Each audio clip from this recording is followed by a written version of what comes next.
I don't want to be right. I want to be received. Welcome back to Along the Spiritual Journey. So, I have learned that the most important part of discernment is how something is received, right?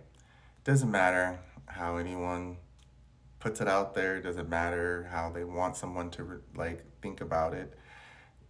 Unless they are ready to receive it, they're not going to receive it. So I've learned that even if everything I'm saying is possibly correct based on enough probability and tests that the results have repeated the same answer, so someone can confidently say that that is the answer. Or maybe, I've experienced this before and I can confidently say, like, this is what's going to happen because I've experienced it this way, one way, but there might be other possibilities. And maybe I just feel that I just know because of observing the world and how science works and how momentum works and how things work. And it's like, hey, it's not even me trying to tell you what to do. I just know this thing's going to happen.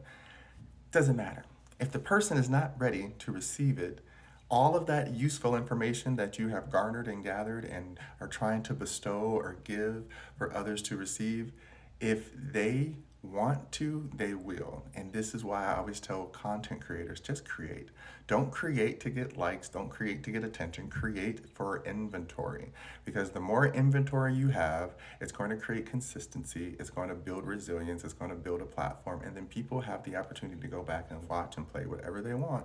And those messages are little seeds where they get to then be born again in them. That's why when people say they do timeless readings, and I know some readers are like, oh, there's no such thing. No, there is a such thing. All readings are timeless because that's what a book is. If I go read a book from centuries ago and it resonates with me now, that's a timeless reading, okay? So don't let people tell you that you can't get information from people that seems dated or it doesn't seem like it's in use.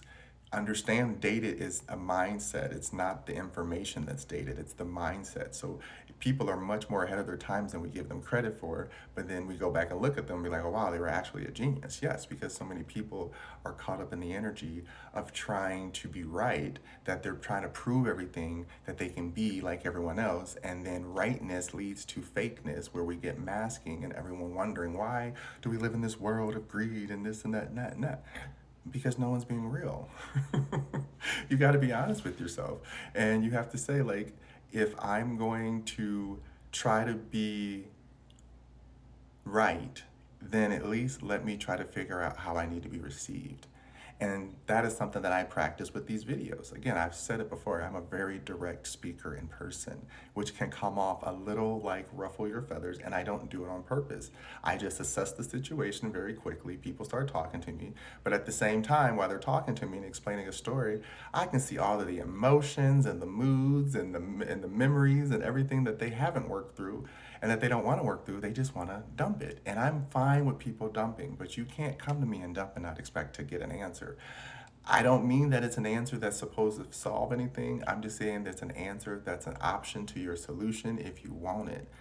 You're never going to walk away empty handed with me. It's one of those things where it used to be annoying, but I've learned working with my spirit guides, I'm supposed to be that. When I'm supposed to be silent, oh, they're like, mm. I'm like, oh, okay. And I just sit there like, and other times, it's like they say, it just comes to you, like mediums or Teresa, where she's like the long-eyed medium, where she's like, it just comes to me. I can't help it. There's moments where energy just comes, and I'm just like, no, this person needs to hear this. It's not gonna sound good to them, but it's something that they need to receive right now. And if they can't receive it, that's okay. But I need to drop this seed, this little nugget, so that they can go off and marinate and live their life. And one day it's gonna be like, boom, epiphany, and they're like, blah, blah, blah said this to me. And then they're gonna go back and they're gonna go look at your stuff and they're gonna look all through everything you did and they'll be like, oh my gosh, they were saying this whole time. They were talking about this whole time. That's why I tell people it's better to be received than right. Speak your piece. Say what you gotta say. Everybody ain't gonna agree with it, but don't argue with it. I never try to argue with people who are telling me they don't like what I'm saying because okay, I'm not offended by anything because I'm not attached to my thoughts. My thoughts are the like urine, like feces. I mean it. They come in and out. I'll have more. As long as I'm living, there'll be more. So I don't have any attachments to my thoughts, nor my emotions. I have moments where I think I have attachments, which comes out again as anxiety, trauma, depression, because I don't know how to process something that is unknown to me or something that I haven't dealt with because I haven't been taught. That's why I'm like, yeah, I want to know how to receive this energy so that then when I know how to receive it, I'm a lot more open and willing to then take on what people consider right, wrong, whatever. And then I can decide how to make it applicable to my life. Because again, that's what it's all about. Knowing how to balance out energy of this might be right, but is it going to be received? Receiving is empathy, right is logic. Okay? Logic is always going to be in its own world because it's man-made, it's man-created. It's a part of the universe too, where there's universal logic, where it's like, don't walk off the cliff, right? But then there's also like empathetic logic, where it's like, well, don't walk off the cliff, but there's also a big pool of water down there you can jump into and you'll be safe. And so that's where we say emotional intelligence. You have to know how to take that logic and mix it with your emotions to say, I think I'll be okay, versus, nope, I can't go that way. And you take the longer route, which is actually more dangerous because you're assuming because it's on the path that that's better, versus just jump into the water and it's scary, but it's brief and you'll be closer to your destination. So, again, learn how to understand. When we say discernment, I know a lot of people use that word. Discernment for me means duality. It's this or that. I'm making a choice, and I have to make a practical, logical choice that makes sense for me, which means emotionally, I have to be stable enough to say this works because, not this works because I need or want. This works because it works this way. It has to work this way. There's no other choice. Because emotions, we can try to cover up and become Delulu and hide them, but they're going to come back some other way. So that's why I say it's much more important to try to make sure that you're receiving the energy versus just trying to be right about the energy. Because again, when you have readers who are reading, then they sometimes think that they have to be perfect with their readings and they have to say the right words and the right cards. And it's like, no, cards again are a way to use as a tool to teach you and guide you how to read the energies. But energy reading itself is simply just receiving what comes to you. And if it sounds right, great. If it sounds wrong, whatever.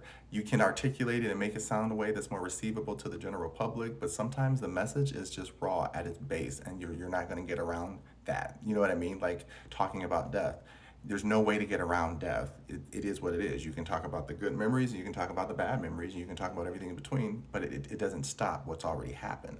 So learning how to process that energy in a way that is beneficial to you is how you start learning how to receive, versus again trying to let people tell you you're going to be okay, everything's going to be fine, get back out or go do this thing. If you're not ready, don't do that. Do not do that. Do it when you're ready, and make sure that you're capable of receiving what comes to you. Okay, I hope this one made sense. I love you.